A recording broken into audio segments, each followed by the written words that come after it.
Welcome to our next installment in the book of Exodus. We pick up the story today where it's going to be the first encounter where Moses and Aaron meet the Pharaoh for the first time. What we're going to do when we look at a narrative like this, we're looking for episodes. Episodes will help us to break a long story like this into sections, and each of those sections will have a particular summary. And out of all of those summaries, we get eventually the meaning out of the text. So we're looking for meaning. What does it mean for the original receivers? And then what is the meaning for our context today? So the very first episode starts with afterward. After, so it indicates a change of time. And what it indicates is that after Moses and Aaron went to the Israelite leaders and convinced them that God really did hear them, God really did call Moses to be the one to lead them out of slavery, then they rejoiced and they worshipped together. So after that, Moses and Aaron then went to Pharaoh.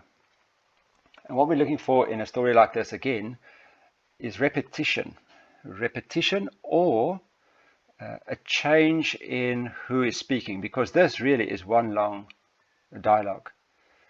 And the moment that the dialogue changes between the two people, when new people come on the scene, that is going to be an indication that there could be a change of episode. So let's have a look at what the kind of themes are that's being repeated. And the main theme that I've picked for this particular section is the name of the Lord. The name of the Lord is this thing that drives this story, these conversations. It's the name of the Lord that gets Moses and Aaron to face the Pharaoh. It is the name of the Lord that get a certain reaction from Pharaoh. So let's see how that works out. So first of all, even in verse 1, I haven't highlighted it, but it says, this is what the Lord, the God of Israel, says, let my people go. And then there's a very fierce reaction to that name and to that call. Pharaoh says he doesn't know this Lord. Who is he? Who is this Yahweh? I don't know him, I will not listen to him. And then he tries Moses and Aaron, they try a different name. He says, well, it's the God of the Hebrews. This is Don't miss who this is. And Pharaoh doesn't care. He doesn't care whether it's the God of the Hebrews or whether it's Yahweh. So his reaction to the name and the call of this God is to do the exact opposite of what the God is asking. God asks them to let his people go, and he says, there's no way. I'm going to increase the oppression. He is against God's purposes. He is against God's plans. He sees them as simply making an economic inquiry. Their suggestion to go on a worship has economic consequences for Pharaoh, and he doesn't like it. He sees money lost, man hours lost. So he increases their suffering. He says in verse 5, look, the people in the land are now numerous, and you are stopping them from working. I see a lot of man hours being lost. You are no longer to supply the people with straw. Straw was the binding material for the bricks. The Egyptians supplied this to them so that they can meet their quotas, but now he says, no, we will stop that. You will have to go and find it yourself. So they scatter all over Egypt to try and find it. But it's impossible to then keep the quotas and meet the quotas because Pharaoh doesn't adjust those. The other thing that Pharaoh does not only increases the work that they have to do, he also calls them lazy in verse 8. So he is breaking down the reputation that they have with the Egyptians. He keeps on calling them lazy. If they don't have If they've got time to go and worship God in the wilderness, surely they're not working hard enough. Make them work harder, verse 9. And then verse 16, make bricks. Your servants are being beaten, so they are being beaten up. And he says it's not his fault, it's their fault, they're just being lazy. Again, he says in verse 17, lazy, that's what you are, you're just lazy. So this whole meaning block, the first meaning block, stretches all the way from 5 verse 1 to 5 verse 19. It's one long conversation that shows us what Pharaoh's reaction is to God's name and to his call.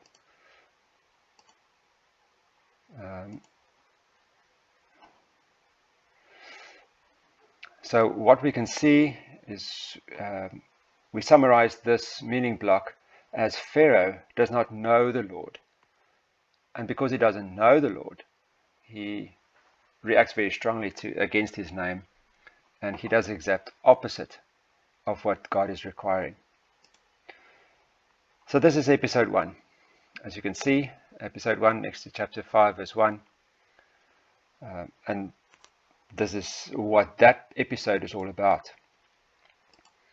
What we see in episode 2 starts then chapter 5 verse 20,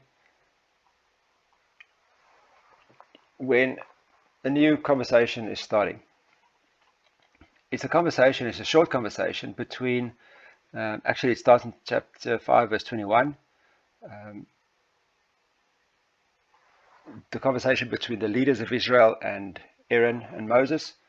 And this conversation is all about their dismay, the fact that they are now being treated more harshly. And it's a very hard blow for Moses and Aaron because it's based on their obedience. They went and proclaimed God's name and his demand on Pharaoh, and now it has backfired. And their obedience causes division within the family, within the ranks of Israel. So again, episode 3 starts in verse 22, and it's his name, again, that is at the forefront, God's name. Ever since, in chapter 20, verse 23, ever since I went to Pharaoh to speak in your name, he has brought trouble. And that is exactly Moses' point. It's God's name and what he demands that causes a whole lot of division and increase in oppression. And God says to Moses, well, I am repeating my promises and I am connecting those promises to my name. I am not ashamed of my name. I'm going to make my name known. It is by my name that I am going to do these things. It is the same Lord that has showed himself to Abraham and Isaac and Jacob, and he promises a whole lot of things in his name. In chapter 6 verse 6, therefore say to Israel, I am the Lord. Again, it's his name that's in the forefront, that drives the story. And here he promises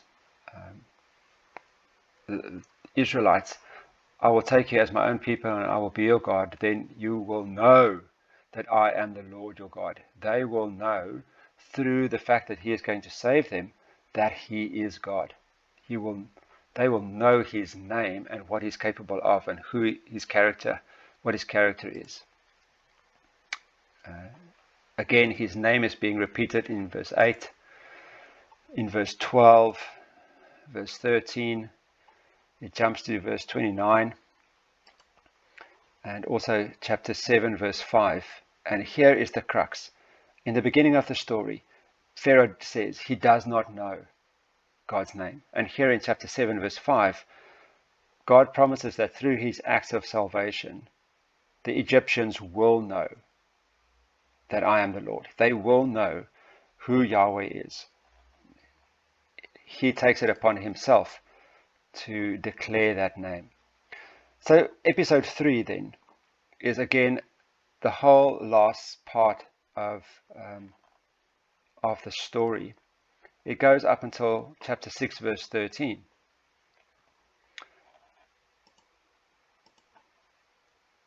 And I have summarized the meaning of that particular meaning block as C. It says, the name of the Lord is tied to his promises.